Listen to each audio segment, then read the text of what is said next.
Hello everyone, my name is Gaurav Joshi और आज के लेक्चर में हम लोग डिस्कस करेंगे टाइम मैनेजमेंट। तो मतलब वीडियो दिख रहा है, मतलब मैं सुंदर सा दिख रहा हूँ ना। ओके, ठीक है, तो शुरू करते हैं। आज का जो हमारा टॉपिक है, this topic is time management for GATE and engineering service preparation. So before starting this session, मैं सबसे पहले अपने आप को इंट्रोड्यूस कर देता हूँ। Many of you already know me, बहुत से लोग जानते हैं, बहुत से लोग नहीं जानते हैं, उनके लिए मैं इंट्रोड्यूस करता हूँ। I am Gaurav Joshi. I have done BTech in mechanical engineering. 2014 में मैंने अपना ग्रेजुएशन कंप्लीट किया है और उसके बाद मैंने दो एग्जाम हैं जो कि बहुत इंपॉर्टेंट आज के डिस्कशन से रिलेटेड है। One is get, one is engineering service. तो गेट और इंजीनियरिंग सर्विस दोनों ही मैंने 2017 में क्लियर किया था और गेट में मेरा ऑल इंडिया रैंक था 47 और इंजीनियरिंग सर्विस में मेरा ऑल इंडिया रैंक था 5। तो ये दोनों ही एग्जाम्स, क्योंकि मुझे हल्का फुल्का आइडिया है, so it will be very fruitful to discuss with you कि आप कैसे इस एग्जाम में अपना टाइम को मैनेज करके एक अच्छी रैंक ला सकते हैं। मैंने भी यही किया है। It is very simple exam, कुछ भी नहीं है इन एग्जाम्स में, बट जो रैंक लाने का फॉर्मूला है उसमें बहुत सिंपल सिंपल सी छोटी छोटी चीज़ें हैं। उनमें से एक चीज़ ये है टाइम मैनेजमेंट। आपने और भी बहुत सारे लेक्चर्स देखे होंगे, बट ये एक और इम्पोर्टेंट सा फैक्टर है टाइम मैनेजमेंट। मैं कई बार डिस्कस कर चुका हूँ, बट आज इसको बिल्कुल अच्छे से हम लोग बिल्कुल डिटेल्ड वे में इसको समझने की ट्राई करेंगे। After clearing GATE exam, I went to Bhabha Atomic Research Center. So I worked in Bhabha Atomic Research Center for around 6 to 8 months. After that, I cleared ONGC and ISRO also, but दोनों join नहीं किया मैंने क्योंकि तब तक engineering service का result आ गया था और रेलवे के लिए ज्वाइन करना था। तो right now I am working in Indian railways. इसके अलावा मैंने हिताची एयर कंडीशनर्स में भी काम किया है। तो बहुत से लोगों ने मेरे आरएसी के लेक्चर्स भी देखे हैं, तो उसका बहुत सारा जो श्रेय है वो हिताची को जाता है, क्योंकि मैंने वहाँ पे एसी को बनते हुए देखा है। इसके अलावा मुझे गिटार बजाना पसंद है, मुझे गाने गाना भी पसंद है। आप लोगों ने कुछ गाने सुने भी होंगे। ओके, सो लेट अस स्टार्ट। आज का टॉपिक क्या है? आज का टॉपिक है टाइम मैनेजमेंट। सो क्यों ज़रूरी है? सबसे पहले तो ये समझने की कोशिश करते हैं, why time management is required. क्यों ज़रूरी है हमको इतना इसके पीछे टाइम बर्बाद करने का? टाइम मैनेजमेंट के पीछे टाइम क्यों बिगाड़े हम क्यों ना सीधा ही पढ़ना स्टार्ट कर दें, क्यों ना हम सीधे ही किताबें खोलें और शुरू हो जाएं। दिक्कत क्या आती है कि हमारे पास पूरे दिन भर में जो भी टाइम अवेलेबल है, जैसे मान लो 24 घंटा हमारे पास जो दिन का अवेलेबल है, उसका कुछ पार्ट जो है वो हमारे कंट्रोल में नहीं है। It is very easy to understand. कुछ पार्ट ऐसा है जो आप कंट्रोल नहीं कर सकते। उन चीजों को जब आप हटा दोगे तो आपके पास थोड़ा सा टाइम और बचता है, और वो टाइम जो है उसको ही यूटिलाइज करना है आपको अपनी पढ़ाई में, आपकी एक्स्ट्रा एक्टिविटीज में। तुम में से किसी को घूमने फिरने की इच्छा होगी तो घूमने फिरने में। Some of you are interested in gaming, some of you are interested in social media. तो इन सब के लिए आपको जो टाइम निकालना है, that time has to be taken from this particular duration only. तो कैसे करें, कैसे शुरू करें? और मैं बहुत ज़्यादा थ्योरीज़ नहीं बताने वाला, मैं वही बताऊँगा जो मैंने अपने साथ फ़ॉलो किया था, जो मैंने अपने प्रिपरेशन के टाइम पे फ़ॉलो किया, so that it will be very easy for you. आपके लिए बहुत ईज़ी होगा उन चीज़ों को देखना, समझना और यूज़ करना। ठीक है? तो क्या हम स्टार्ट करें? यहाँ तक सबको क्लियर हुआ ना कि हम लोग क्या करने वाले हैं? आज आज का जो भी सेशन है हमारा, वो क्या है? हम केवल ये देखेंगे कि टाइम मैनेजमेंट कैसे करना है। इसकी कोई बड़ी थ्योरी नहीं बताऊँगा मैं केवल छोटे-छोटे एक्सपेरिमेंट्स बताऊँगा जो कि मैंने अपने साथ किए, जो कि मुझे ऐसा लगा कि मेरे लिए बहुत फ्रूटफुल थे। मेरे बाल यहाँ से खड़े क्यों हो रहे हैं? ठीक है। तो मेरे लिए बहुत फ्रूटफुल थे वो, ठीक है? सो जो सबसे पहली चीज़ रिक्वायर्ड है हम में से किसी को भी, टाइम मैनेजमेंट शुरू करने से भी पहले जो पहली चीज़ हमको ज़रूरी है समझना, वो ये है कि टाइम का जजमेंट हो। Now what is time judgement? Time का जजमेंट है क्या? तो टाइम का judgement simply we can understand that to find out where our time is going. हमारा पूरे दिन भर का जो हमारे पास टाइम अवेलेबल है, वो टाइम जाता कहाँ है? ऐसा होता है ना कि पूरा दिन हम देखते रहते कि हम बिजी हैं बिजी हैं बिजी हैं, और फिर एंड में जब हम प्रोडक्टिव वर्क निकालने का ट्राई करते हैं तो कुछ प्रोडक्टिव है ही नहीं। हमने 24 घंटे में से 4 घंटे पढ़ाई की और हमको ऐसा लग रहा है कि हम तो पूरा दिन बिजी थे। तो ये जो बिज़ीनेस है ना, ये बिज़ीनेस क्यों आ रही है? हमारा पहला टारगेट ये होना चाहिए। सबसे पहले मैं आपको इसमें यही बताऊँगा कि कैसे हम उस चीज़ को टैकल कर सकते हैं। Okay, so how to tackle this? तो first we need to understand what is calculation of time. हमको हमारे टाइम की एक कैलकुलेशन रखनी पड़ेगी। सबसे पहले सीखना पड़ेगा। We need to understand this.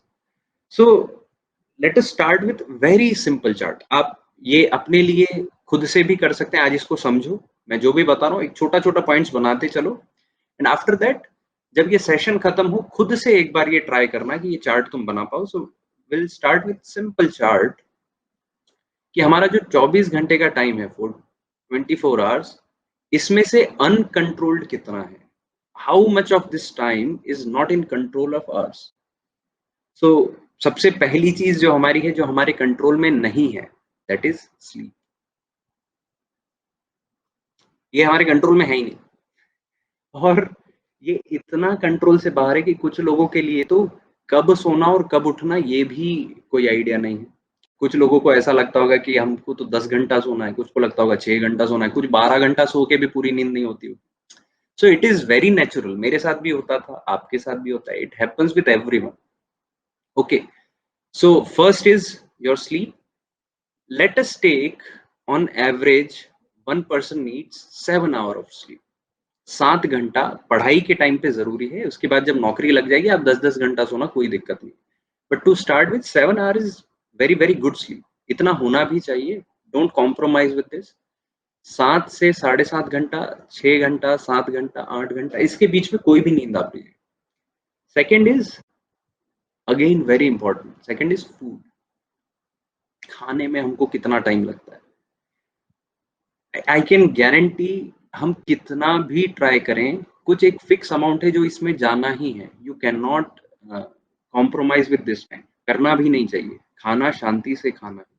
कितनी देर चाहिए हमको? दोपहर का खाना है, रात का खाना है, 2 time. If we take 2 times of meal, then one is lunch, one is dinner, and if in between breakfast, snacks, सब कुछ मिला के 1 घंटा होना चाहिए। This is what I understand. मेरे साथ भी यही था। बट मान लेते हैं कि किसी को और ज्यादा चाहिए, तो लेट अस टेक इट 1.5। ओके,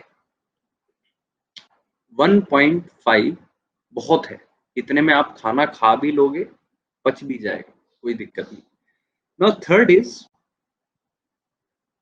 जो कि सबसे ज्यादा यूज आएगा आपको, एंड दिस इज तैयार होना।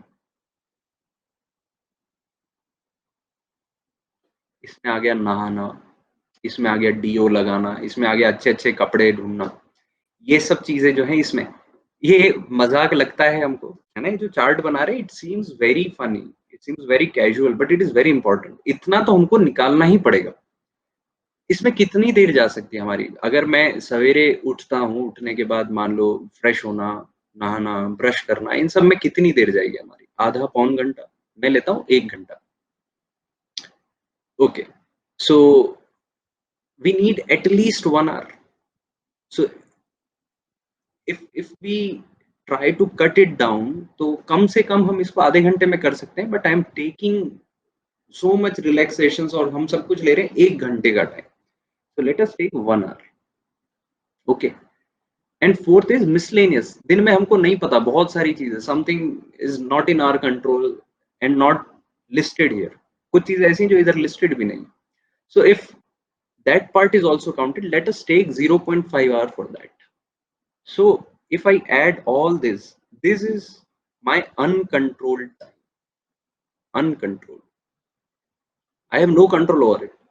So 7 plus 1.5, 1 and 0.5, that is 10 hours. तो ये चीज हमको अभी समझ में आ गई है लेक्चर शुरू होते ही, कि 10 घंटा हमारे पास दिन का ऐसा है जिसको हम कुछ भी करके नहीं छेड़ सकते। इसको छेड़ना ही नहीं। But if we try to understand, even after, इसमें सोना और सब कुछ हो चुका है, even after we deduce this 10 hours from 24 hours, we still have 14 hours left with us. और यहाँ पे एक बहुत बड़ी प्रॉब्लम है। What is problem here? The problem is कि जो 14 आवर्स है, ये दिखने में हमको कैसा दिख रहा है? हम सब कुछ कर चुके हैं। हमारे दिन की हर एक एक्टिविटी हमने कर ली, इसके बाद हमारे पास 14 घंटा है जिसमें हम पढ़ सकते हैं। But I can guarantee, I can bet आप में से कोई भी ऐसा नहीं होगा जो 14 घंटे पढ़ पाता होगा, या इस 14 घंटे में से 5 या 6 घंटे से ज़्यादा भी प्रोडक्टिव पढ़ पा रहा होगा। द रीज़न इज़ हम इस 14 आवर्स को कभी कंसिडर नहीं करते हैं कि ये 14 आवर्स है। हम हमेशा इसको क्या मानते हैं कि हमारे दिन भर की जो एक्टिविटीज़ है, उनके बीच में थोड़ा-थोड़ा टाइम बच रहा है, उसमें हम पढ़ रहे हैं। जबकि एक्टिविटीज़ का टाइम मैं ऑलरेडी निकाल चुका हूँ। अब इस एक्टिविटी का टाइम पूरा निकालने के बाद मेरे पास ये जो 14 आवर्स बच रहा है, ये तो सेल्फ स्टडी में जाना चाहिए। कॉलेज कोई जाता नहीं हम में से। कोचिंग्स अगर हैं, तो कोचिंग का टाइम भी इसी में काउंट कर लो, कोई दिक्कत नहीं है। इस 14 आवर में कोचिंग का टाइम भी डाल दो। Still it is very difficult, हम कर ही नहीं पाते। ना अभी बहुत से लोगों ने यहाँ पे लिखना स्टार्ट कर दिया है। बहुत से लोगों ने यहाँ पे स्टार्ट कर दिया है कि दिक्कत है, दिक्कत है। भाई, भाई, भाई, grey work, what is grey work? घर का काम? ओके, मुझे बताओ ग्रे वर्क क्या है, तो मैं उसपे थोड़ा प्रकाश डाल सकूँ। Now once we are done with our calculation, this is very simple calculation, आप भी कर सकते हो, कोई भी कर सकता है। कैलकुलेशन में क्या है, सबको अपना अपना एक कैलकुलेशन करना है कि सोने के लिए कितना टाइम लगेगा, खाने के लिए कितना लगेगा, तैयार होने के लिए कितना, और उसके अलावा भी दिन का कोई ना कोई काम ऐसा हो सकता है जिसमें टाइम चला जाए। जैसे रिलेटिव का कॉल आ गया, मम्मी पापा का कॉल आ गया, दोस्तों का कॉल आ गया, गर्लफ्रेंड का कॉल आ गया, बहुत सारी चीजें हैं जो कि हो सकती हैं आपके साथ। तो अगर ये सब चीजें हो रही हैं, तो उसके लिए आधा घंटा हमने अलग से रखा हुआ है। नाउ अब इस टाइम की कैलकुलेशन से हमको एक पर्टिकुलर कंक्लूजन पे आना है, एंड दैट कंक्लूजन इज कि ये 14 घंटे हमारे पास अवेलेबल क्यों नहीं है। ये 14 आवर्स हमको दिख रहा है कैलकुलेशन से कि हमारे पास होने चाहिए, बट इन दी एंड हमारे पास होते नहीं है, कभी नहीं होते। कोई गल नहीं। फिर तो अच्छी बात है, फिर तुम पूरा 14 घंटा पढ़ पाओगे। एम, ठीक है। तो नाउ अब टाइम जजमेंट में हम ये करना चाह रहे हैं कि इस 14 आवर्स में से भी रियलिटी हमारे पास कम क्यों है? ये 14 आवर्स भी हमारे पास नहीं रहते पूरे। उसका रीज़न है हमारे पास कुछ ऑब्स्ट्रक्शंस। और ये जो चीज़ें मैं बता रहा हूँ ना, ये मैं बहुत छोटी क्लासेस में, ऐसा मानो कि मैं 8th, 9th, 10th क्लास के बच्चों को भी यही चीज़ बताता हूँ। काफ़ी बच्चों ने इस चीज़ पे काम किया है और उन्होंने अपना रिज़ल्ट सुधारा है। ये बहुत सिंपल सी चीज़ें हैं, सब आपको भी पता है, इसमें कुछ नया नहीं। ना ऑब्स्ट्रक्शंस में तुम भी लिखना स्टार्ट करो, मैं यहाँ से बताना स्टार्ट करता हूँ, और अगर तुमको वो ऑब्स्ट्रक्शन ऐसा लगता है कि तुम्हारी लाइफ के साथ मैच होता है, तो प्लीज़ से येस। तो आप मुझे समझ में आएगा कि हाँ, ये तुम्हारे लिए बिल्कुल रिलेटेबल जा रहा है।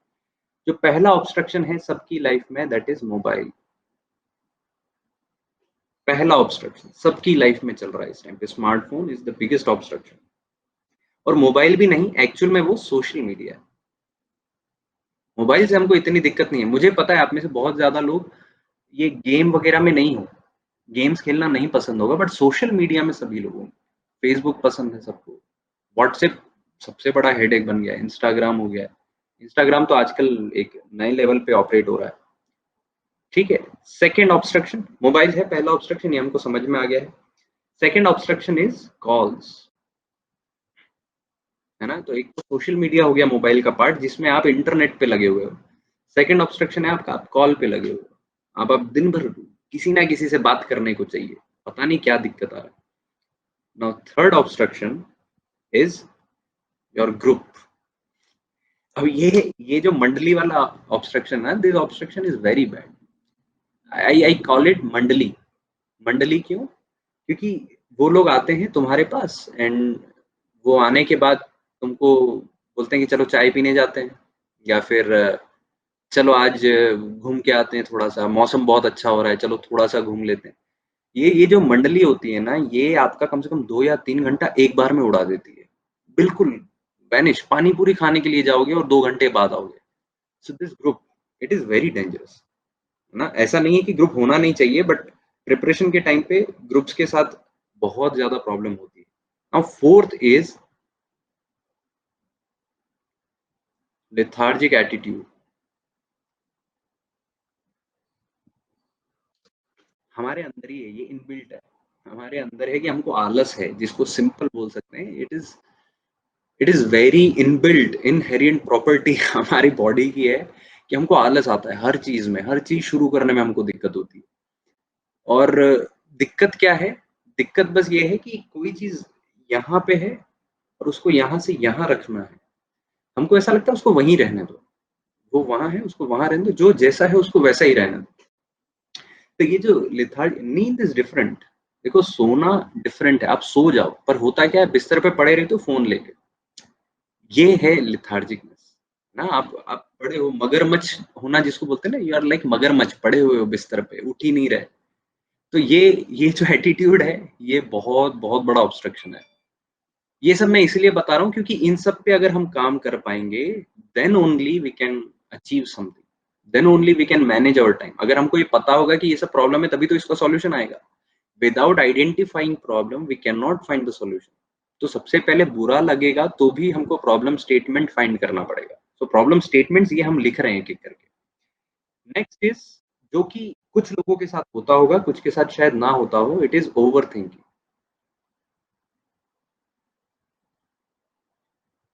Okay, now what is over thinking? What what do I mean by over thinking? Over thinking मेरी नजर में ऐसा नहीं है कि आप किसी रिजल्ट को लेके ज्यादा सोच रहे हो। What I mean here by overthinking is you are constantly thinking about whether to start this thing or not. शुरू करें या ना करें, उसी चीज के लिए आपका ओवरथिंकिंग चल रहा है। जैसे कि वन वेरी सिंपल एग्जांपल, जैसे किसी बच्चे को मान लो टॉम नहीं अच्छा लगता। If someone of you find Tom very difficult, then I think 50 or 60% of students don't start theory of machine just because they don't like the subject. तो ये जो ओवर थिंकिंग चल रहा है ना दिमाग में, हमको पसंद नहीं है, हमसे होता नहीं है, हमसे होता नहीं, इस चक्कर में हम बहुत ही डीले करते हैं उसको। बिल्कुल, किसी ने लिखा भी है, कृष्णा ने, बहुत सही है ये, कि हम जो डिसीजन लेना होता है उसमें बहुत टाइम लगा देते हैं। एंड दैट पर्टिकुलर टाइम, जो टाइम हमने बिगाड़ दिया ना सोचने में, 2 घंटा बिगाड़ दिया, उस 2 घंटे में हम क्या कर सकते थे? हम गेट के 20 सवाल सॉल्व कर सकते थे। Take it in this way कि आप 20-25 सवाल सॉल्व कर सकते थे, और वो सॉल्व कर लेते तो शायद आपका वो सब्जेक्ट इजी हो जाता। क्योंकि सब्जेक्ट डिफिकल्ट अपने से तो नहीं है ना, आपने पढ़ा नहीं है इसलिए डिफिकल्ट लग रहा है। खुद से तो हर सब्जेक्ट एक जैसा है। एंड लास्ट, और भी बहुत सारी लिस्ट है, पर एक चीज और जो मेरे पास यहाँ पे मैंने लिख के रखा है, that is too much to do. हमको बहुत कुछ करना है और सब आज के आज करना है। ये हमारी सबसे बड़ी दिक्कत है कि हमको ऐसा है कि हमको आज ही के दिन में गेट में रैंक 1 ले आना है। हमको ये सोचना ही नहीं है कि the process is long. Process है जो कि महीना भर, 15 दिन, 20 दिन ले सकता है, 1 साल ले सकता है, किसी को 2 साल ले सकता है। तो टू मच टू डू वाली जो चीज है, ये बहुत से लोगों को दिक्कत क्या करती है कि वो अपने आस पास पूरा ऐसा दुकान लगा के बैठते हैं, है ना। वो गेट की प्रीवियस ईयर की किताब लेके बैठेंगे, टॉम के नोट्स लेके बैठेंगे, ये और पूरी दुनिया को दिखाएंगे कि देखो हम पढ़ रहे हैं। असल में वो कुछ नहीं कर रहे हैं, असल में वो बैठे हैं। वो केवल अपनी दुकान से जाके बैठे हैं दिखाने के लिए कि देखो हम कितना कुछ कर रहे हैं। So it is again a very bad habit. इसको जितना जल्दी हम सुधार लें अच्छा है। तो ये जो 6 चीज लिखी, इसके अलावा भी बहुत सारी हो सकती है। आपने भी बहुत सारी चीजें इसमें लिखी होंगी। रिवीजन मैं बताऊंगा कैसे करना है, वो इसी का पार्ट है, टाइम मैनेजमेंट का ही पार्ट है हमारा रिवीजन। सो ये जो पूरी स्लाइड में हम लोगों ने समझा है, ये केवल और केवल एक अंडरस्टैंडिंग है। तो आप लोगों को करना क्या है, what you have to do, you need to sit down और एक बार बैठकर एक प्लेन पेपर लेना है और ये सब चीजें लिखनी है अपने लिए। Try to write it down. लिखो कि तुम्हारे पास अ, सोने को कितना टाइम जाता है या कितना तुम सोचते हो जाना चाहिए। If some of you is comfortable sleeping 6 hours only, तो 6 घंटा सो। If some of you can't compromise with 8 hours, तो 8 घंटा सो, कोई दिक्कत नहीं। जितना भी है उसको फिक्स रखो। एक रूटीन होना चाहिए हमारा। ऐसा नहीं होना चाहिए कि जब मर्जी पड़ी उठ रहे हैं, जब मर्जी पड़ी, ऐसा नहीं। एक रूटीन होना चाहिए, इतनी बजे सो रहे हैं, इतने बजे उठ रहे हैं। और उसमें प्लस माइनस हो सकता है, उसमें आधा घंटा जल्दी सो जाना, आधा घंटा लेट सोना, आधा घंटा लेट उठना, इट इज ऑलवेज एक्सेप्टेड। कोई दिक्कत नहीं है उन चीजों में, क्योंकि ultimately we are not machines. है ना? हम लोग इटरेटिव प्रोसेस से ही सीखते हैं। तो किसी को अगर ऐसा लगता है कि उसने 5 घंटे का टारगेट बनाया और उससे रोज़ 8 घंटे से पहले उठा नहीं जाता, तो उसने टारगेट गलत बनाया। देखिए, इस चीज़ को एक्सेप्ट करने में कभी कभी डरना मत। जैसे ही हम अपने आप से ट्रुथफुल हो जाएँगे, उसी मोमेंट से हमारी प्रिपरेशन स्टार्ट हो जाएगी।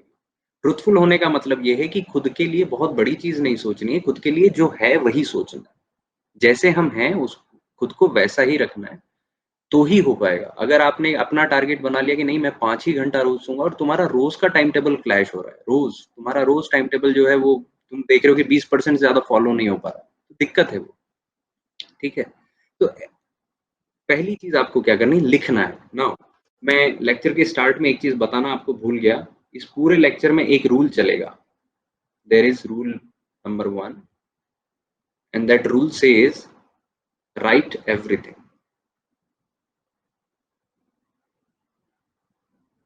आपको सब कुछ लिखना है। आपको हर चीज़ टाइम मैनेजमेंट में आपको हर चीज़ लिखनी है। कुछ भी दिमाग में नहीं रखना क्योंकि दिमाग में जितना कुछ रखोगे, वो दिमाग अपने आप को मैनिपुलेशन करना सीख जाता है। तो वो तुमको सिग्नल देने लगेगा कि अरे कोई दिक्कत नहीं है, तू उठ जाएगा। ऐसा होता है ना कई बार कि हम सो रहे होते हैं, हमारा सिलेबस बाकी है, कल पेपर है मॉर्निंग में, हमारा सिलेबस बाकी है पर हमको दिमाग सिग्नल दे देता है कि अरे नहीं तू तो 5 बजे उठ जाएगा। दिमाग को भी मालूम है नहीं उठने वाले हम कभी नहीं उठ सकते। पर दिमाग मैनिपुलेट करना जानता है। इसीलिए लिखो, उस चीज़ को जब लिखोगे ना तो वो एक एविडेंस है आपके पास। आपने रिटन में लिख लिया है तो अब तो उसको झूठ नहीं बोल सकते ना, उसको झूठ नहीं कर पाओगे। So try to write down everything. जो भी आप टाइम मैनेज करना चाह रहे हो उसको लिखो। सो ये पूरी स्लाइड सभी को क्लियर हो गई है ना? हम आगे बढ़ते हैं। क्या ये सभी को क्लियर है? हाँ बोलो। ना तो बोलना नहीं है ना, हाँ ही बोलना है, यस। तुम नहीं भी बोलोगे तो मैं हाँ कंसिडर करूँगा। हम आगे बढ़ते हैं। ना अब इस प्रॉब्लम ये जितनी भी प्रॉब्लम्स हमने देखी, इन प्रॉब्लम्स का सॉल्यूशन क्या है? ठीक है, मैंने तुमको बहुत सारी प्रॉब्लम्स गिना दी। हमने ये भी बोल दिया कि अगर प्रॉब्लम आइडेंटिफाई हो गई है तो उसका सॉल्यूशन भी आ जाएगा। सो द प्रॉब्लम इज़ हमारे पास टाइम बहुत है, ये हम जान चुके हैं। हमारे पास 14 आवर्स है, पर वो टाइम हमसे मैनेज नहीं होता। इस वजह से हमारा टाइम जो है वो वेस्ट होता है। Now this is what we have understood. ये पूरा के पूरा प्रोसेस हमको समझ में आ गया। तो कैसे स्टार्ट करें? So there is a concept called to do list. ये वो टू डू लिस्ट नहीं है जैसा पूरी दुनिया बोलती है कि टिक मार्क और ऐसा-ऐसा।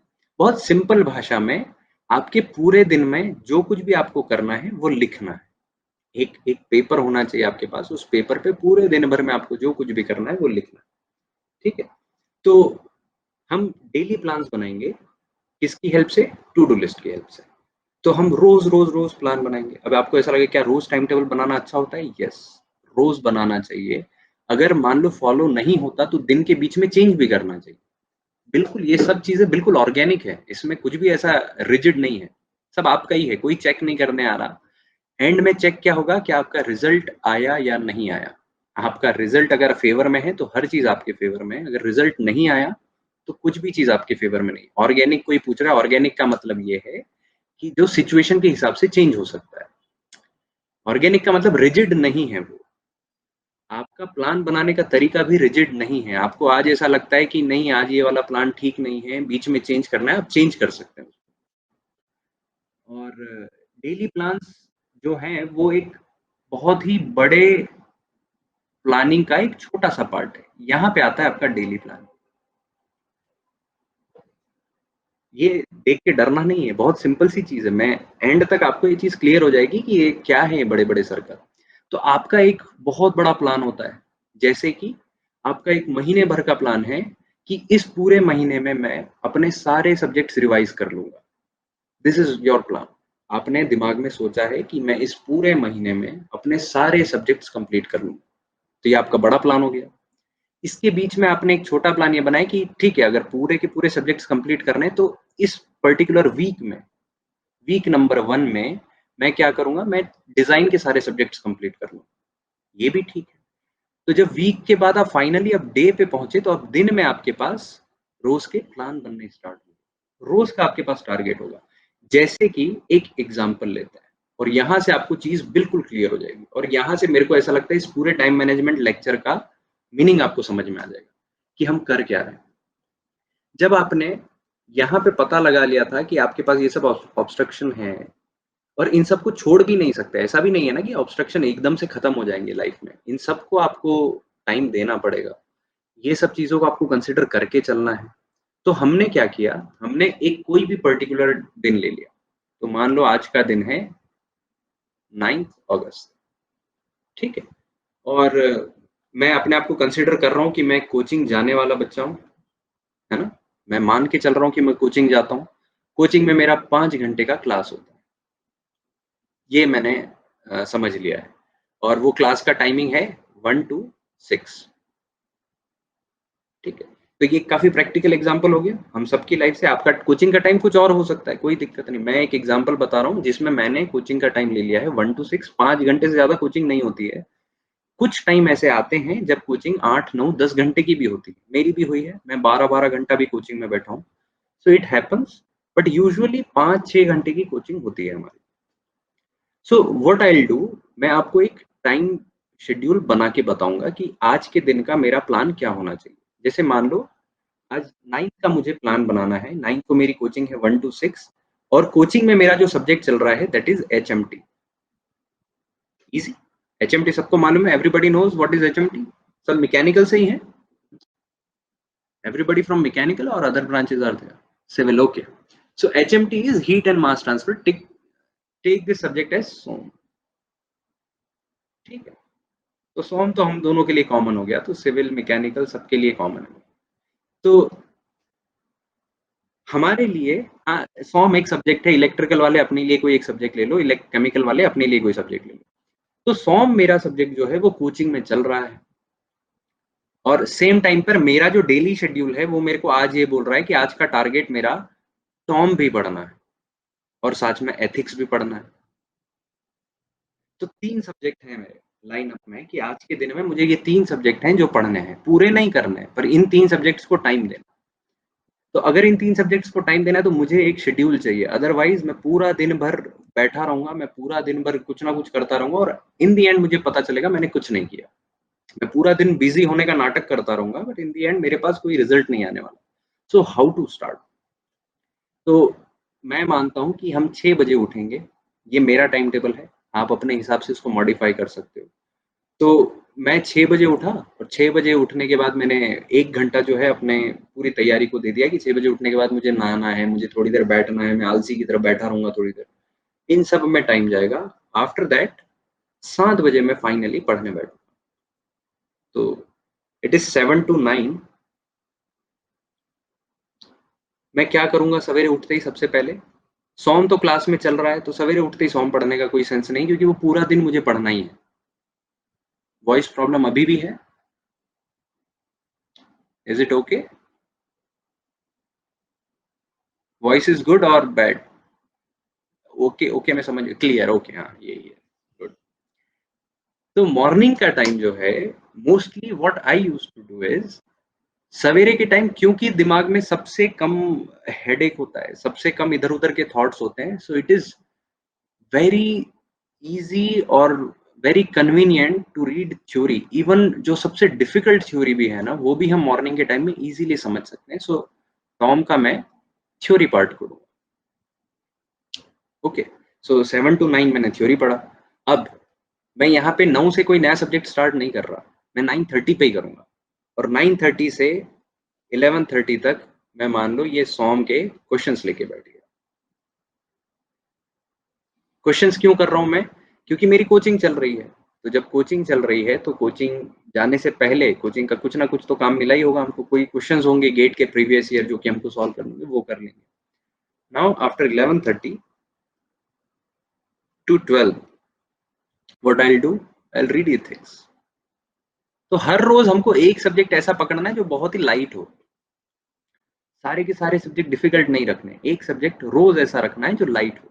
जैसे एक दिन एथिक्स पढ़ लिया, एक दिन मैथमेटिक्स पढ़ लिया, एक दिन हमने एप्टीट्यूड पढ़ लिया, एक दिन प्रोजेक्ट मैनेजमेंट ले लिया, है ना, एक दिन ड्राइंग ले लिया। ये सब इतने सिंपल सिंपल से सब्जेक्ट्स हैं जिनको हम कर सकते हैं। नाउ आफ्टर 12, अब क्योंकि मेरी 1 बजे कोचिंग है, तो अब मेरा मन वैसे भी नहीं होगा, तो मैंने ये माना कि अब मैं 1 से 6 बजे तक तो कोचिंग जाऊँगा।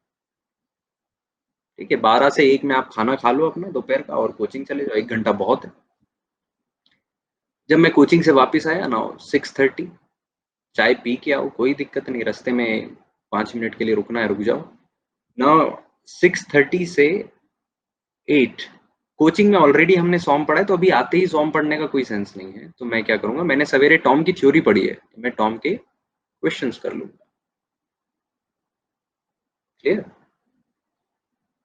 तो टॉम के क्वेश्चंस भी हो गए। अब मेरे पास नेक्स्ट क्या बचा, अब मैं 8:30 और 8:30 से मैं कुछ 1 घंटे के लिए बैठ जाता हूँ। सो 9:30 सो 8:30 से 9:30 सॉम मैंने क्लास में आज पढ़ा होगा 5 घंटे के लिए। Now there is one golden rule जो कि मुझे अपने टीचर ने बताया था जब मैं पढ़ रहा था। और उन्होंने ये बहुत सिंपल सी चीज़ बोली थी कि अगर आपने कोई चीज़ आज पढ़ी है, नई थ्योरी, और अगर उसको 24 घंटे के अंदर आप रिवाइज़ कर लो, 24 घंटे के अंदर, मतलब आपका दिमाग उसको भूले उसके पहले अगर आप उसको रिवाइज़ कर लो, तो दिमाग में एक इमेज मेमोरी कैप्चर हो जाती है। हाँ, एवरीबॉडी, हर कोई टीचर यही बात बोलता है। मुझे जिन टीचर ने ये बात बोली थी, वो मेरे साथ आकाश इंस्टीट्यूट में पढ़ाते थे। तो वो मेरे साथ टीचर थे। वो ये बताते थे बच्चों को कि आप 24 घंटे के अंदर उस चीज़ को पढ़ लेंगे, तो आप जैसे ही 24 घंटे में उस चीज़ को वापस पढ़ते हैं, तो it's stuck in your mind, आपके दिमाग में उसका इमेज रह जाता है। And image is very important, क्योंकि हमारा दिमाग एक्चुअल में इमेजेस ही कैप्चर करता रहता है। हम जब भी कोई क्वेश्चन भूल जाते हैं ना, तो हमारा दिमाग इमेज ढूँढता है। हमारा दिमाग सोचता है कि क्यों ना वो इमेज हम वापस लेके आएँ हमारे दिमाग में, जहाँ जिस पेज पे वो लिखा है। ये आपके साथ भी होता होगा। किसी क्वेश्चन्स में अटक गए, किसी भी क्वेश्चन में। So our mind directly goes to that notes, हमारे उस नोट्स पे जाता है, उस नोट्स के उस पेज पे जाता है जिस पेज पे हमने वो लिखा होगा, and try to create one image, वो ब्लर सी इमेज होती है जिसमें से हमको आंसर मिलता है। तो अभी हम क्या करेंगे, अब यहाँ पे सॉम का रिवीजन कर लेंगे। 5 घंटे की क्लास के लिए रिवीजन 1 घंटा बहुत है। It is more than enough. मैं तो इसको आधे घंटे में कर लेता था, बट आई एम कंसीडरिंग कि हम बहुत आलसी हैं, तो हम 1 घंटा लगा सकते हैं, कोई दिक्कत। एंड लास्ट, अभी हमारे पास 10 बजे से लेके 11 बजे तक का जो टाइम है, इसको मैंने रखा है buffer. It is buffer. Buffer क्यों? क्योंकि ऐसा तो है नहीं ना कि हम इसको फॉलो कर लेंगे। हम तो हमको जानते ही है ना, हम तो खुद को। खुद को खुद से ज़्यादा कोई नहीं जानता। तो हमको मालूम है हम आलसी हैं, हमको मालूम है हमसे नहीं होता। हमको मालूम है कि हम कहीं न कहीं इसमें अ, अपना लालच दिखाएँगे और थोड़ी देर के लिए फ़ोन उठा लेंगे, थोड़ी देर के लिए इधर-उधर दोस्तों से बात करेंगे। Correct, clearance. तो हमने एक बफर रख दिया है एंड में कि दिन का ये 1 घंटा जो है वो दिन भर में जो भी मिस किया होगा, उसको यूज़ कर लेंगे। अब जब भी हम ऐसा टाइम टेबल बनाएँगे, देखो इसमें मैंने रिलैक्सेशन हर जगह रखा है, हर जगह भर-भर के, कहीं भी मैंने एकदम स्ट्रेच नहीं किया हुआ है। 9 बजे हमने खत्म किया था, 2 घंटे की पढ़ाई के बाद हमने फिर से ब्रेक लिया। इवन इसके बीच में भी आपको 10 मिनट का ब्रेक चाहिए ले लो, कोई दिक्कत नहीं है। यहाँ पे हमने आधे घंटे का ब्रेक रखा है, यहाँ पे 1 घंटे का ब्रेक रखा है हमने, यहाँ पे फिर आधे घंटे का ब्रेक है, इस क्लास के बीच में आपको ब्रेक मिलने ही वाला है। देखो टॉम के क्वेश्चन के बाद हमने फिर से एक ब्रेक रखा है, यहाँ पे फिर से एक ब्रेक है, यहाँ पे फिर से ब्रेक है, ये तो पूरा ही ब्रेक है। तो हमने ऐसा कुछ भी खुद के ऊपर ज़ुल्म नहीं ढाया। हमने ऐसा भी ट्राई नहीं किया है कि हम बिल्कुल खुद को बाँध के रख लें। We have made things very smooth. हम लोगों ने बहुत ही सिंपल एक शेड्यूल बनाया है, और शेड्यूल को अगर हम फॉलो करेंगे तो आप देखो कि कितना घंटा आपका बनता है। 2, यहाँ पे आप देखेंगे 3, 4, 4 के बाद 5, 6, 7, 7 और 5, 12। सो it is coming around 12 hours, जिसमें बफर हमने ले लिए, बहुत सारे बफर लिए। इवन इस 12 में मैंने इसको काउंट नहीं किया है, अगर मैं इसको काउंट करूँ, सो इट इज़ 13 आवर्स। इवन इस 13 में से आप 10 आवर्स भी दे पाए, सो it is a very good. मतलब आपने अगर 13 आवर्स में से 8 आवर्स भी दे दिया, तो 70-75% ऑफ एफिशिएंसी तो बहुत ज़्यादा हो गई। आईसी इंजन से ज़्यादा एफिशिएंट हो गया आप। तो कोई दिक्कत ही नहीं। क्लियर है? तो क्या ये पूरा टू डू लिस्ट बनाने का काम समझ में आया? ठीक है ना। आप में से बहुत से लोगों को ये डाउट हो रहा होगा कि ये टू डू लिस्ट या फिर ये जो टाइम टेबल बनाना है इसको कैसे बनाना। देखो मैं कैसे बनाता था, ये पेपर दिख रहा है। Now this is paper on which I use to write this time table. तो मैं ऐसे पेपर में एक साइड में ये टाइम टेबल लिखता था और इसको अपने टेबल पे रखता था। जिस भी टेबल पे मैं पढ़ता हूँ उसी टेबल पे मैं इसको रखा करता था अपने बिल्कुल सामने। मतलब टेबल का अगर बाकी सारा सामान हटा भी रहा हूँ तो भी मैं इस पेपर को तो नहीं हटाता था। क्यों? क्योंकि मुझे पूरे दिन भर देखना है कि मेरे दिन का टाइम टेबल क्या है, मेरे दिन का शेड्यूल क्या है। वो पूरा दिन सामने होना चाहिए, तभी उसको हम टू डू लिस्ट बोल रहे हैं, जो कि हमारे सामने रखी। तो ये हमारी आंखों के बिल्कुल सामने रहना चाहिए, यहाँ पे कि यहाँ पे। तो चाहो तो दीवार पे चिपकाओ, टेबल पे रखो। टेबल पे रखना इज वेरी सिंपल। एक पेपर को देखो ऐसे फोल्ड कर लो आप। ये बड़ा पेपर है, इसको फोल्ड कर लो। इस पेपर में आप 16 दिन का टाइम टेबल बना लोगे। मान लो कि इसमें से बहुत सारा काट भी दिया तो 10 टाइम टेबल तो बनेंगे। तो आपके 300 दिन की तैयारी में केवल 30 पेपर चाहिए। सो कितना खर्चा हुआ? 30 पेपर 30 रुपए में मिल जाएंगे। 30 रुपए में आपका पूरा काम हो सकता है। So it is very simple. कुछ बड़ी चीज नहीं चाहिए हमको, बहुत सिंपल सा आइडिया है कि जो भी हम रख रहे हैं उसको लिख के रखेंगे। Everything should be in writing, लिखा हुआ ही होना चाहिए। ठीक है, हम नेक्स्ट स्लाइड पे जाते हैं। नेक्स्ट है हमारा प्रायोरिटी मार्किंग। प्रायोरिटी होना बहुत जरूरी है आपके सब्जेक्ट्स को लेके। और प्रायोरिटी दो तरीके से हो सकती है। एक तो आपकी होगी डेली प्रायोरिटी और एक होगी आपकी ओवरऑल। ठीक है, डेली प्रायोरिटी मैंने अभी आपको समझा दी है ना। डेली प्रायोरिटी में हम क्या कर रहे हैं? डेली प्रायोरिटी में हम लोग सब्जेक्ट्स में कुछ थ्योरी पढ़ रहे हैं, कुछ क्वेश्चंस पढ़ रहे हैं, कुछ थ्योरी कुछ क्वेश्चंस, और इसको कैसे बाइफरकेट कर रहे हैं कि मॉर्निंग का टाइम है उसमें थ्योरी ले लो। एक डिफिकल्ट सब्जेक्ट है तो उसके साथ एक सिंपल सब्जेक्ट रखना है, एक थ्योरेटिकल सब्जेक्ट है तो उसके साथ एक न्यूमेरिकल सब्जेक्ट रखना है। जैसे यहाँ पे एग्जाम्पल थोड़ा सा टॉम सॉम एक ही टाइप के सब्जेक्ट होगा। मैं प्रेफर करूंगा अगर सॉम की क्लास चल रही है तो यहाँ पे थर्मोडायनेमिक्स लेगा। तो थर्मोडायनेमिक्स लेते ही क्या हो जाएगा, ये काफी थ्योरेटिकल सब्जेक्ट। तो एक थ्योरेटिकल सब्जेक्ट और उसके साथ एक प्योरली न्यूमेरिकल सब्जेक्ट, तो इन दोनों का मैच बहुत अच्छा चलेगा। तो यहाँ से हमको समझ में आ गया कि डेली का तो शेड्यूल हमने सीख लिया, डेली की प्रायोरिटी मार्किंग भी सीख ली। जो ओवरऑल हमारी प्रायोरिटी मार्किंग है वो कुछ इस तरीके से बनती है कि आपके वीक सब्जेक्ट्स और आपके स्ट्रॉन्ग सब्जेक्ट्स। वीक और स्ट्रॉन्ग एज सच कुछ नहीं होता, हमारे रिविजन्स होते हैं। जिन सब्जेक्ट्स का रिवीजन आपने बहुत बार किया होगा, these are your strong subject. जिन सब्जेक्ट्स का रिवीजन आपने बहुत कम किया है, these are your weak subjects. तो आप इनकी लिस्ट बनाओ। मैं फिर बोल रहा हूँ, रूल नंबर 1 फिर से यहाँ पे लिख रहा हूँ। Rule number 1 says write everything. आपको सब कुछ लिखना है और इसके लिए कोई बड़ी महंगी डायरी नहीं खरीदनी है। आपको एक रफ बुक जो होती है ना, आपको एक नॉर्मल जो रफ बुक होती है, that rough book is needed. All उसके अलावा और कुछ भी नहीं चाहिए।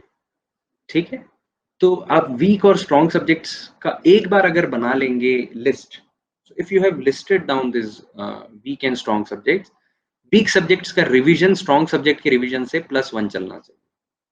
So if a strong subject is there, उसको आप 4 बार रिवाइज कर रहे हो, वीक सब्जेक्ट का रिवीजन आपका 5 बार होना चाहिए। So this is why priority marking is needed. आपको कितनी बार उस सब्जेक्ट्स को अटैक करना है ये आपको ढूंढना पड़ेगा। क्लियर हो गया? नाउ सबसे इंपॉर्टेंट, जो कि 2-4 लोगों ने पूछा भी, revision strategy. What is your revision strategy? तो रिवीजन स्ट्रेटजी मैं आपको बताता हूँ। It is very simple. Revision strategy is, यहाँ पे आपको सब्जेक्ट लिखना है। ये टाइम मैनेजमेंट का सबसे इंपॉर्टेंट पार्ट है, सभी लोग ध्यान से इसको समझो। सब्जेक्ट लिखना है, यहाँ पे लिखना है थ्योरी, यहाँ पे लिखना है गेट के प्रीवियस ईयर क्वेश्चन, और यहाँ पे आपको लिखना है इंजीनियरिंग सर्विस के प्रीवियस ईयर क्वेश्चन। जैसे सब्जेक्ट्स में सबसे पहले आ गया थर्मोडायनेमिक्स, फिर आ गया टॉम, फिर मान लो आपका आ गया सॉम, फिर आ गया आपका एमडी, फिर आपका आ गया मैन्युफैक्चरिंग। बहुत सारे subjects. It is very important. ये वाला चार्ट आप बहुत अच्छे से समझने का ट्राई करो। दिस, हाँ, ये प्रीवियस स्लाइड जिसको देखनी थी ये देख लो। इट इज वेरी सिंपल, कुछ भी नहीं है, वापस आ जाएंगे इस पे। बट ये डेट चार्ट कैसे बनता है? ये आपका रिवीजन का सबसे स्ट्रॉन्ग होल्ड है। टाइम मैनेज करने का जो सबसे इम्पोर्टेंट पूरे पार्ट में जो डेली चार्ट बनाना था ना, उस डेली चार्ट के सब्जेक्ट्स कहाँ से आएँगे? वो यहाँ से आएँगे। जब आपका आखिरी का 2-3 महीना बचा होगा, जब आपके सारे सब्जेक्ट्स हो चुके हैं कोचिंग में या फिर आप खत्म कर चुके हो, तो आप ये डेली चार्ट ज़रूर बनाओ। इसको कैसे करना है? यहाँ पे हमारी रहेगी प्रायोरिटी। प्रायोरिटी में मान लो मुझे सबसे पहले खत्म करना है थर्मोडायनामिक्स, तो मैंने सबसे पहली थर्मोडायनामिक्स को नंबर दिया, दूसरा दिया सोम को, थर्ड नंबर दिया एमडी को, फोर्थ नंबर दिया टॉम को, फिफ्थ इसको। ये मैं अपने हिसाब से डिसाइड कर रहा हूँ। मुझे जो सब्जेक्ट अच्छे लगते हैं उनको पहले कर रहा हूँ, जो सब्जेक्ट मुझे डिफिकल्ट लगते हैं उनको ज़्यादा टाइम देना है तो उनको बाद में रख रहा हूँ। ऐसा जैसा भी आपको सही लगता है, पर एक प्रायोरिटी आपको डिसाइड करनी है। नाउ थर्मोडायनामिक्स की थ्योरी किस डेट को खत्म होगी? तो आज 9th है, थर्मोडायनामिक्स खत्म करने में मुझे 3 दिन लगेंगे। तो मैंने यहाँ पे लिख लिया 12/8/2020। क्लियर? थर्मोडायनामिक्स 12 तारीख को खत्म हो जाना चाहिए। अब थर्मोडायनामिक्स के बाद क्या आना चाहिए? सोम। सोम खत्म करने में मुझे लगेंगे 6 दिन। तो 12 तारीख से मैं 6 दिन गिनूंगा, तो ये 18 तारीख को खत्म होना चाहिए। सो 18/8/2020। इसके बाद मुझे एमडी खत्म करना है। एमडी खत्म करने में मुझे 2 दिन लगेंगे, बहुत छोटा सब्जेक्ट है, 3 दिन मान लेंगे, तो 21 तारीख को मेरा एमडी खत्म हो जाना चाहिए। मैन्युफैक्चरिंग या फिर टॉम, टॉम खत्म होने में फिर ज़्यादा दिन लगेंगे, तो टॉम खत्म होने में मान ली 4 दिन लगते हैं मुझे, तो ये 25 तारीख को मेरा ये सब्जेक्ट हो जाएगा। और मैन्युफैक्चरिंग सिमिलरली मैं सब सब्जेक्ट्स को डेट देना स्टार्ट करूँगा। क्लियर हुआ?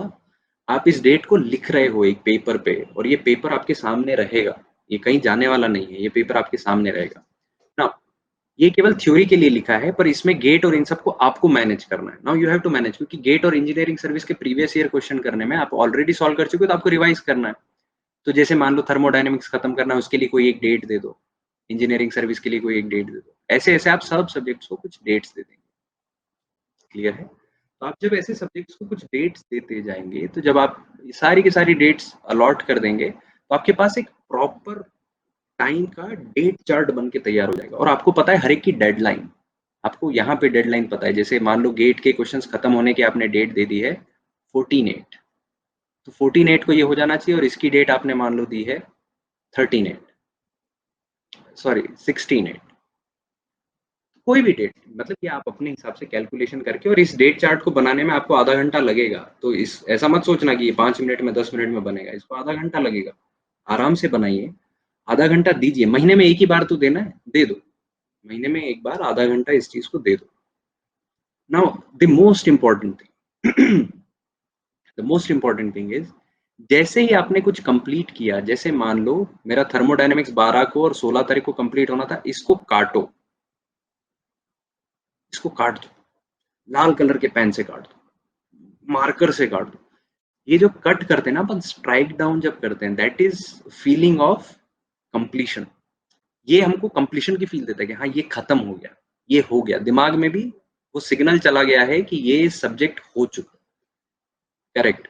तो आप जब ऐसे कट करते जाओगे ना सब्जेक्ट्स को, तो आपको ऐसा रियलाइज होगा कि जब 2-3 सब्जेक्ट्स आपने कट कर दिए हैं यहाँ से, अब आपको ऐसा रियलाइज होगा कि हाँ बचा बहुत कम है, चीजें खत्म होती जा रही हैं और बहुत कम चीजें हैं जो हमारे पास बची हुई।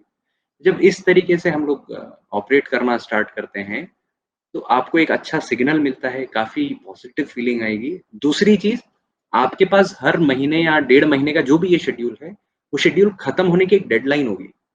आपको पता होगा कि इस तारीख को ये सब्जेक्ट खत्म होना है। इस डेट्स को, ये जो भी डेट्स यहाँ पे लिखी हुई है, इन डेट्स को आप यूज कहाँ पे करेंगे? Daily chart. तो ये बताया था ना कि कोचिंग में ये सब्जेक्ट चल रहा है, साथ में कौन सा सब्जेक्ट पढ़ रहे हो आप वो सब्जेक्ट पढ़ रहे हो जिसकी डेट चल रही है। यहाँ से आप वो सब्जेक्ट उठाओगे, उसका डेली चार्ट यहाँ पे बनाओगे। तो कुछ इस तरीके से आपको अपनी चीजों को मैनेज करना है। सब चीजें आपस में कनेक्टेड है, इसमें टाइम वेस्ट कुछ नहीं होता। महीने में आधा घंटा ये डेट चार्ट बनाने में देना है, और वो जो डेली चार्ट आपका बनता है वो 2 या 3 मिनट में या 5 मिनट में, उससे ज्यादा नहीं लगेगा। सो 5 minute is more than enough. 5 minute आपने दे दिया, बहुत है। और ये डेट चार्ट का कॉन्सेप्ट समझ में आया क्या? है ना, ये मेरे लिए सबसे इंपॉर्टेंट चीज थी। ये मेरे लिए ऐसा मानो कि ये मेरा ब्रह्मास्त्र था। इसके बेस पे मैं इतनी बार रिवीजन कर चुका था ना। मैंने ये जब डेट चार्ट बनाया, मुझे ऐसा रियलाइज हुआ मैंने इंजीनियरिंग सर्विस के पहले 4 या 5 बार अपना रिवीजन कर लिया था। तो it is not very easy, ऐसे हम नहीं कर सकते। बट अगर हम ऐसे कुछ चीज़ों को प्रायोरिटाइज़ करते जाएँगे, लिख के रखेंगे, नोट बनाएँगे, चीज़ों को बिल्कुल वैसे रखेंगे जैसे होना चाहिए, तो चीज़ें खत्म हो सकती हैं। क्लियर? चलो, नाउ लास्ट थिंग, डिस्ट्रैक्शन कम करना है। ये कैसे करना है ये मैं आपको बता नहीं सकता, बट ये केवल मेरी ओर से एक मैसेज है कि इस पूरे टाइम मैनेजमेंट का कोई इफेक्ट नहीं रहेगा अगर आपने डिस्ट्रैक्शंस पे कंट्रोल नहीं किया। ना डिस्ट्रैक्शन जो हम लोगों ने ऑलरेडी डिस्कस किए हैं ये रहे, ये जो ऑब्स्ट्रक्शंस है हमारे डिस्ट्रैक्शंस है, इनको अवॉइड करना है। ऐसे करोगे वो आपको देखना है। जैसे लेथार्जिक रहते हो तो जो एक चीज मैंने अपने बहुत से लेक्चर्स में भी आपको बताई है कि बिस्तर पे बैठ के मत पढ़ो, बेड पे मत पड़ो, चेयर लो, स्टूल लो, बेटर है कि पीछे धक्का भी नहीं होना चाहिए ताकि अगर जैसे ही थोड़ा-सा सोने जाएँ हम पीछे गिर जाएँ।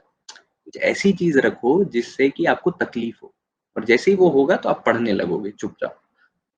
तो ये हो गया नंबर 1। बहुत ज़्यादा कम्फर्ट करने का ट्राई मत करो अपने आप को, है ना? ऐसा ज़रूरी नहीं कि कम्फर्ट हो कि तुम्हारा रैंक आ जाएगा। जो अवेलेबल है उसमें आ जाएगा। अगर आपके पास फैन है तो फैन में भी रैंक आ जाएगा, एसी है तो एसी में भी रैंक आ जाएगा। ऐसा नहीं है कि आपको रैंक लाने के लिए कोई चीज़ें चाहिए, कुछ नहीं चाहिए। जो अवेलेबल है उसमें आप ईज़िली रैंक ला सकते हो। क्लियर है? एंड द लास्ट थिंग जो कि आप में से हर एक को सीखना ही पड़ेगा if you want to get a rank. If you want to get a rank, if you want to minimise your distractions, आपको सीखना पड़ेगा how to say no. This is very important. हम लोग सोचते हैं कि सामने वाले को बुरा लगेगा, हम सोचते हैं कि अच्छा नहीं है, एटीट्यूड होगा और होगा भी। ऐसा नहीं है कि आप जब किसी को ना बोलोगे तो वो खुश नहीं होगा, ऑफ कोर्स उसको शायद बुरा लग सकता है। But the point is in the end आपका जिस दिन रैंक आएगा ना, तो जितनों को आपने ना भी बोला है, वो भी समझ जाएँगे कि आपने क्यों ना बोला था। I have seen this thing, experience हो चुका है, काफ़ी दोस्त टूटे। बट इन द एंड जब आपका रैंक आता है तो वो दोस्त समझ जाते हैं कि आपका रैंक क्यों आया है। तो ये ना बोलना क्यों ज़रूरी है ये बहुत समझना पड़ेगा। तो एक मूवी का डायलॉग है जो कि हम यहाँ पे लिख लेते हैं, नो मीन्स नो। इसमें ऐसा नहीं होता है कि थोड़ी देर के लिए चलो, 15 मिनट के लिए चलो, आपको नहीं पीना है चाय तो नहीं पीना है ना? करेक्ट, पीकू नहीं पिंक। तो ये बहुत इम्पोर्टेंट है, ना बोलना तो सीखना पड़ेगा। नाउ इसमें एक चीज़ ध्यान रखनी है, पेरेंट्स को ना नहीं बोलना है। इसका ये मतलब नहीं है कि ना बोलना है तो आपके पेरेंट्स का कॉल आ रहा है आप उनको मना बोल रहे हो, ये नहीं होना चाहिए। दूसरों को मना बोलो ना, बहुत से दूसरे लोग हैं जो आपका भला नहीं चाहते। अल्टीमेटली पेरेंट्स ही वो हैं जिनको एक्चुअल में आपकी सक्सेस चाहिए। तो उनसे अगर बात करने में दिन का आधा घंटा भी जाता है तो दो, वो टाइम वेस्ट नहीं है, बिल्कुल नहीं है। मैं आपको बता रहा हूँ वो तो एक्चुअल में आपका मेडिटेशन है।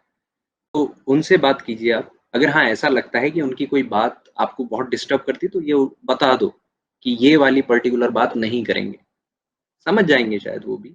6 महीने के लिए ये पर्टिकुलर बात नहीं करेंगे, क्योंकि आपको हो सकता है उस चीज़ से अफ़ेक्ट होता हो। बट उनसे बात करते रहिए। आपके कुछ अच्छे दोस्त होंगे, हर एक के होते हैं, मेरे भी दोस्त हैं। कुछ दोस्त थे जिनसे बात करके हमेशा अच्छा फ़ील होता था, पॉज़िटिव फ़ील होता था, उनसे बात करो। बिचिंग वाले दोस्तों से बात मत करो, जो बिचिंग करते रहेंगे, किसी की बुराई है, मत करो। थोड़े दिन के लिए मत करो, बाद में फिर करना। जब एग्ज़ाम हो जाएगा, जब रैंक आ जाएगा, फिर वापस उनसे बात कर लेना।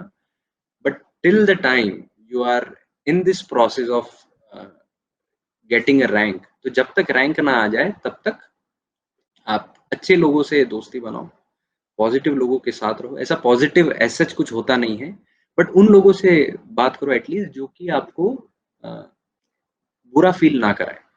बस in the end it is important कि आप आपको बुरा फील ना कराएं, आप थोड़ा ठीक रहो। वो थोड़ा सा हो सकता है कि आपको ऐसा भी लगे कि अरे ये तो रियलिस्टिक नहीं है, बट जैसा भी है वो ठीक है। हमको उस चीज की जरूरत है। ठीक है? तो ये था पूरा टाइम मैनेजमेंट का एक छोटा-सा सेशन। इसमें बहुत सारी चीज़ें हैं, मेरे ख्याल से टाइम कम था हमारे पास, 45 मिनट्स ही थे। बट मैं जितना बता सकता था मैंने बताया, मैंने काफ़ी फटाफट चीज़ें भगाई भी होंगी, but I have tried everything. मेरे पास जो-जो एक्सपीरियंस था मैंने आपको बताया है। ठीक? तो क्वेश्चंस कुछ ले लेते हैं। देखो जो भी लोग ये क्वेश्चन पूछ रहे हैं कि आप कब पढ़ाना स्टार्ट करोगे, तो in near future it is not possible for me, अभी नहीं पॉसिबल है। फ्यूचर में मुझे नहीं पता। अभी इमीडिएट फ्यूचर में तो मेरे पास शायद वो अपॉर्च्युनिटी अभी नहीं है, या फिर वो मैनेजमेंट नहीं हो पा रहा मेरा टाइम के साथ। तो देखो ये कैसी बात हो गई? मैं टाइम मैनेजमेंट पढ़ा रहा हूँ और मैं ही बोल रहा हूँ कि मेरा टाइम मैनेज नहीं हो रहा। कैसी दुनिया है ये? तो ठीक है। अ, क्वेश्चंस आपके आते जा रहे हैं, मैं पढ़ता जाता हूँ उन क्वेश्चंस को।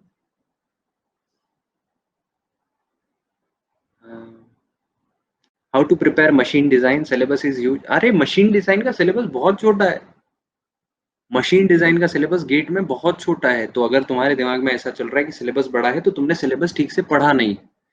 What you need to do, आप भंडारी वाली या जो भी अच्छी किताब है वो किताब लो, और जो भी उसका सिलेबस है गेट का उसका प्रिंट आउट लो, और उन टॉपिक्स को टिक मार्क करो। ये हर एक सब्जेक्ट के लिए, not just for machine design, for every subject. Take print out of GATE syllabus, take the standard books. आपके पास जो भी स्टैंडर्ड बुक है, कॉलेज में जो भी बुक चलती है सब स्टैंडर्ड है और सब गेट के लिए अच्छी बुक है, कोई बुक खराब नहीं है गेट की। आप उस बुक में टिक मार्क करते जाओ, आपको पता चलेगा कि जितनी बड़ी इंडेक्स है उसमें से कुछ ही टॉपिक्स हैं जो गेट में है। बहुत स्पेसिफिक रहता है गेट का syllabus, so don't worry. Syllabus बड़ा नहीं है, छोटा सा सिलेबस है। गेट का सिलेबस तो वैसे ही बहुत छोटा है। पूरा गेट को भी देखोगे तो मुट्ठी भर सिलेबस है, उसको खत्म करने में कुछ देर नहीं लगेगी। 5 आवर की स्टडी के बाद सैचुरेशन स्टेट हो जाती है, तो थोड़ी देर के लिए उठ जाओ। 5 घंटे की पढ़ाई के बाद घूम के आओ, पर ये ध्यान रखो कि घूमते घूमते दूर नहीं चले जाना है, पास में ही रहना है। घर के आसपास घूमो, अलार्म लगा के घूमो। जब भी घूमने जा रहे हो ना तो 15 मिनट का एक अलार्म लगा दो, 20 मिनट का अलार्म लगा दो, ताकि जैसे ही 20 मिनट हो तुम वापस आ जाओ। ठीक है। टाइम टेबल बनाता हूँ बट कुछ डिले होता है, कैसे मैंने, यही तो मैंने आज बताया ना कि डिले होगा। टाइम टेबल बनाते टाइम हम दिक्कत ये रखते हैं कि हम टाइम टेबल में रियलिस्टिक नहीं होते। सो बी रियलिस्टिक। पहला स्लाइड क्या था मेरा? Be realistic. आप पता लगाओ कि आपकी प्रॉब्लम्स क्या हैं। हम टाइम टेबल बिल्कुल अनरियलिस्टिक बनाते हैं, हम ऐसा मान के चलते कि हम तो टॉपर हैं। हम टॉपर नहीं है, हम आम आदमी। So think in terms of आम आदमी। रफली कितने महीने प्रिपेयर करना चाहिए गेट के लिए और इंजीनियरिंग सर्विस के लिए? 1 साल की प्रिपरेशन चाहिए। आपका बेस अगर बहुत अच्छा नहीं है तो 1 साल तो चाहिए ही चाहिए, और अगर बेस बहुत अच्छा है तो 5-6 महीने, 8 महीने काफी, आप निकाल लो। How to prepare machine design, ये हो चुका question. Previous year GATE solve करके 45 मार्क आया, अब कैसे इंप्रूव करूं, प्लीज सजेस्ट सर। तो आप क्या करो, प्रीवियस ईयर गेट आपने सॉल्व किया, अब थ्योरी को वापस एक बार पढ़ो और प्रीवियस ईयर गेट में जो जो दिक्कत थी उनको वापस देखो। इंजीनियरिंग सर्विस के भी क्वेश्चन सॉल्व करो। इंजीनियरिंग सर्विस के जो प्रीलिम्स के क्वेश्चन है वो भी सॉल्व करो। अल्टीमेटली ये सारी चीजें सॉल्व करने से आपका कॉन्सेप्ट ही क्लियर होता है। एक वो रिजिड लाइन जो बनी हुई है ना गेट और इंजीनियरिंग सर्विस के बीच में, ऐसी कोई लाइन एग्जिस्ट नहीं करती है। सो प्लीज अपने दिमाग से ये चीज हटा दो कि इंजीनियरिंग सर्विस और गेट अलग है, सब एक है। अब तो गेट के सिलेबस में काफी सारी चीजें चेंज हो गई है, तो इंजीनियरिंग सर्विस गेट एक ही है, कोई दिक्कत नहीं है। केवल इंजीनियरिंग सर्विस का पेपर बड़ा है और गेट का पेपर एक दिन का है, बस इतना ही अंतर। ट्रेन कब चालू होगी? ट्रेन कुछ तो चल रही है, तुमको जहां जाना है वहां तक पहुंच तो जाओगे ही तुम। बाकी ट्रेन में कोई लोग नहीं जा रहे तो ट्रेन चलाने का कोई सेंस नहीं है। सर टाइम टेबल बनाता हूँ बट कुछ डिले होता है, how to deal with interruption. Interruption से कैसे? देखो, इंटरप्शन अगर फोन से हो रहा है तो फोन को साइलेंट पे रखो, फोन को रिंग मोड में मत डालो, आपका टाइम फिक्स रखो, उस टाइम पे आप फोन को देखोगे। जैसे मान लो सवेरे पढ़ने बैठे हो तो फोन को साइलेंट करके रख लो, जब आप फ्री होंगे तब आप फोन को देखो। ऐसा नहीं कि फोन की वजह से आप दिन भर डिस्टर्ब हो रहे हो। तो पहला टास्क तो आपको ये करना है, फोन को साइलेंट पे रखना है परमानेंटली। मेरा फोन 3 साल से साइलेंट पे है। मेरे फ़ोन में रिंग, मुझे, मैं भूल ही गया हूँ कि उसमें रिंग थी, क्यों? क्योंकि मैंने अपनी तैयारी में अपना दिमाग वैसा बना लिया था। तो अब मेरे फ़ोन में साइलेंट ही रहता है, वो वाइब्रेट ही होता है, तो वही आदत में आ गया है। How to deal with interruption हो चुका है ये। Agree, I want to ask, is it okay to complete theory and then go for question and do it simultaneously? जैसे भी चाहो। इट इज़, मैंने क्या बोला है, the process is very flexible, process very organic. आप, हर पर्सन के लिए डिफरेंट हो सकता है, आप जैसा चाहें। अल्टीमेट एम इज आपको रिडंडेंसी जीरो रखनी है। रिडंडेंसी का मतलब पूरा दिन एक जैसा काम नहीं करना है। तो कोई एक सब्जेक्ट की न्यूमेरिकल करो, एक सब्जेक्ट की थ्योरी करो, ये तो पॉसिबल है ना। थर्मोडायनेमिक्स की थ्योरी थ्योरी थ्योरी करो, तब तक आपका कोई सब्जेक्ट तो होगा जिसकी थ्योरी खत्म हो गई होगी, उसके न्यूमेरिकल करो। फिर जैसे इसके न्यूमेरिकल खत्म होते हैं, आप नई थ्योरी स्टार्ट करो और उसके न्यूमेरिकल स्टार्ट करो थर्मोडायनेमिक्स के। तो इस तरीके से यू नीड टू डिवाइड, आपको समझना पड़ेगा ये। It is very easy. आप थोड़े दिन में जब ये लिख के स्टार्ट करोगे ना, मैं फिर बोल रहा हूँ, rule is to write everything. आप लिखते रहोगे तो आपको आइडिया लगेगा कि हाँ, आपके साथ ये होता है, ये नहीं होता है, आपका एटीट्यूड ऐसा है, ऐसा नहीं है, जैसा आपका दिमाग आपको बताता है। हमारा दिमाग हमको हीरो बताता है, तो आप जब लिखते हैं तो आपको पता चलता है हम हीरो नहीं है। We need to start. Pattern change हुआ है मल्टीपल, हाँ ये उसका तो बाद में एक कोई मैं वीडियो बनाऊंगा उसका और मैं डाल दूंगा, गेट के लिए मैं अलग से डालूंगा। Sir what is strategy for third year student for GATE? आप पढ़ाई स्टार्ट करो अपने कॉलेज के साथ ही, ऐसा कोई अलग से तैयारी करने की जरूरत नहीं है। कॉलेज के जो सब्जेक्ट्स चल रहे हैं जो गेट से मैच होते हैं उनको बहुत अच्छे से करो। Working woman time management tips for preparing for exams, okay. तो पूजिता, ये एक अच्छा डाउट है। इवन वुमन ही नहीं, वर्किंग जो भी पर्सन है उनके लिए जो प्रिपरेशन है वो थोड़ा सा हेक्टिक रहेगा। और ये मैंने ट्राई किया है, जब मैं अपनी जॉब करता था मैंने तब ट्राई किया है। आप पूरे दिन भर में, अगर आपका जॉब 8 से 9 घंटे का है, so it is more than enough अगर आप 3 या 4 घंटे भी रोज के निकाल लेते हो। So even if you are able to have 4 hours, आप 4 घंटे भी निकाल लेते हो, इट इज वेरी गुड। आप बहुत सही जा रहे हो, आप बस रेगुलरिटी मेंटेन करो। The one and only problem which all these aspirants who are doing job encounter is कि उनकी दिक्कत ये आती है कि वो रेगुलरिटी मिस कर जाते हैं। मतलब 4 दिन अच्छे से पढ़ते हैं, 5वें 6ठे दिन पढ़ाई छोड़ देते हैं। ऐसा मत करना, कम पढ़ो, कोई दिक्कत नहीं। आप 5 घंटे नहीं पढ़ पा रहे, आप 2 घंटा पढ़ो, आप 2.5 घंटा पढ़ो, पर जीरो मत करो। जैसे आप जीरो करते हो ना तो वो पूरा एफर्ट जीरो हो जाता है। तो प्लीज बस इतनी चीज को ध्यान रखो कि रेगुलरिटी मेंटेन करो। आपको शायद 1 साल की जगह 1.5 साल का टाइम लग जाएगा, इतना ही होगा, इससे ज्यादा कुछ बुरा नहीं होगा। चलेगा, हमारा जॉब भी तो चल ही रहा है। तो कुछ कुछ चीजें हाथ में है तो कुछ चीजें तो जाएंगी। बट इम्पोर्टेंट इज कि हम जब जॉब कर रहे होंगे तो थोड़ा थोड़ा टाइम हमको निकालते रहना।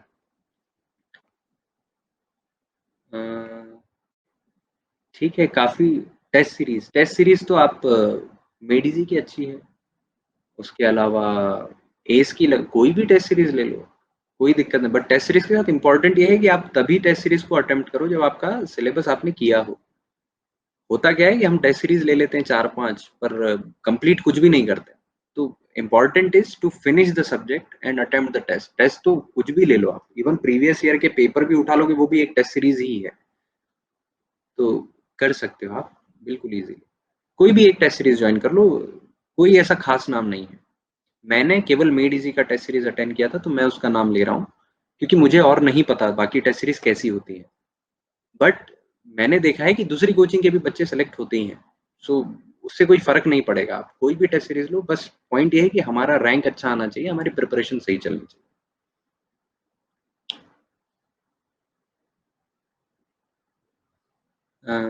टू डू लिस्ट एक्सपेक्टेशन से बाहर लिखते, लिस्ट पूरी नहीं होती, ऐसे में क्या? एक्सपेक्टेशन से बाहर लिखते का मतलब मैं समझा नहीं है क्वेश्चन। प्रैक्टिस के लिए कौन से क्वेश्चन को सॉल्व करना चाहिए प्रीवियस ईयर के अलावा? मैंने बताया ना, इंजीनियरिंग सर्विस और गेट के बस बहुत हैं, इससे ज़्यादा कुछ नहीं करना है आपको। और अगर स्टैंडर्ड किताबों के जो सॉल्व एग्जाम्पल है वो कर लो, सॉल्व करो बस, अनसॉल्व के पीछे मत भागना, क्योंकि सॉल्यूशन नहीं मिलेगा तो और ज़्यादा परेशान हो जाओगे। एक बार में कितने सब्जेक्ट्स पढ़ें? यूजुअली दो।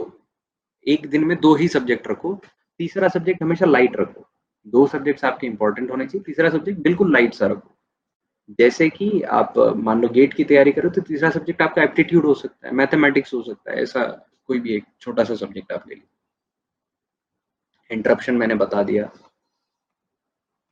चलिए, काफी चीजें डिस्कस हो गई, क्वेश्चन रिपीट हो रहे हैं अब। वर्किंग प्रोफेशनल के लिए मैंने बता दिया, वरुण। कॉलेज ये ओके।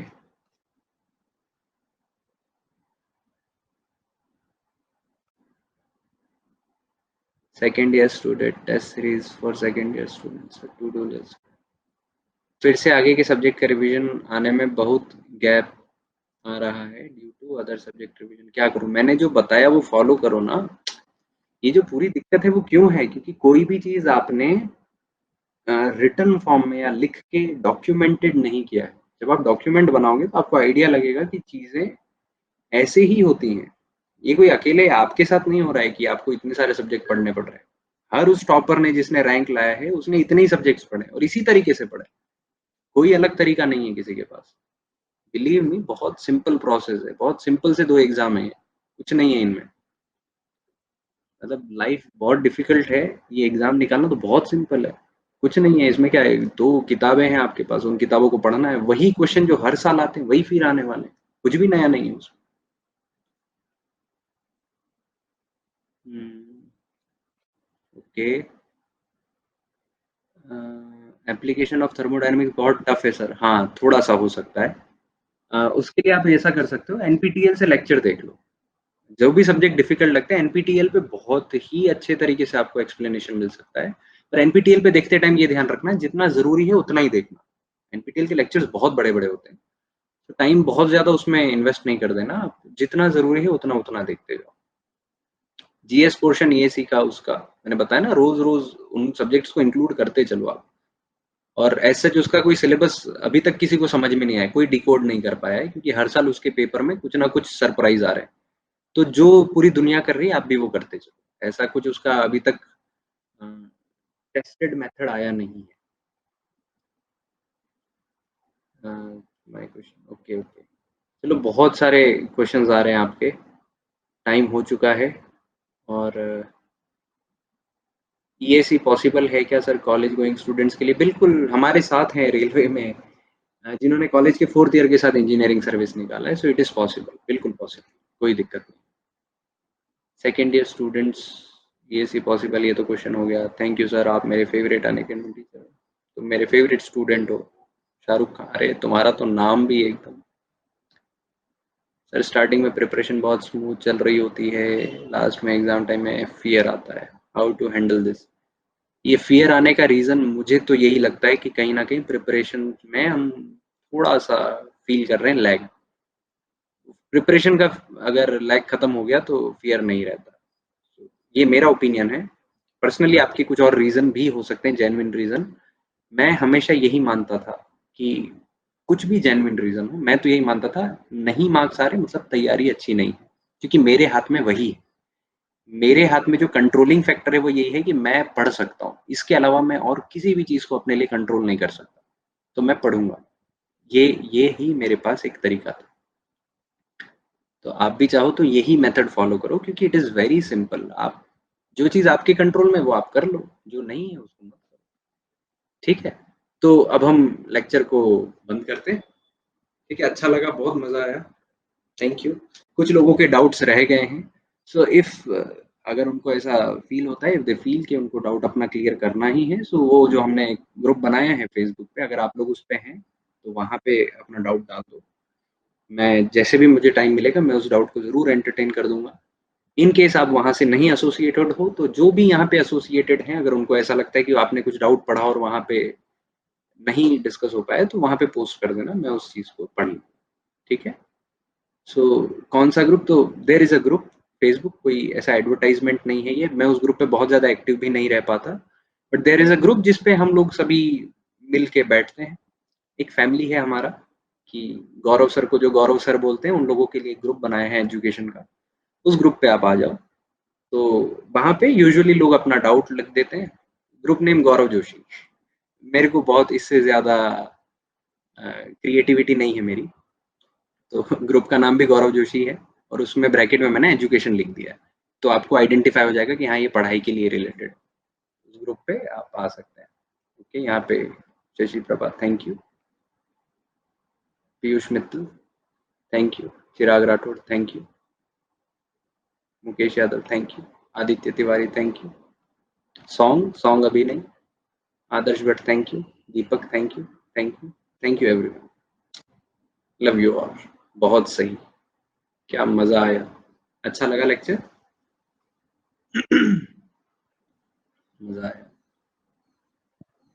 हाँ, ठीक है, हम ऐसा कोई और लाइव सेशन फिर ट्राई करेंगे, है ना? ये अच्छा सेशन था।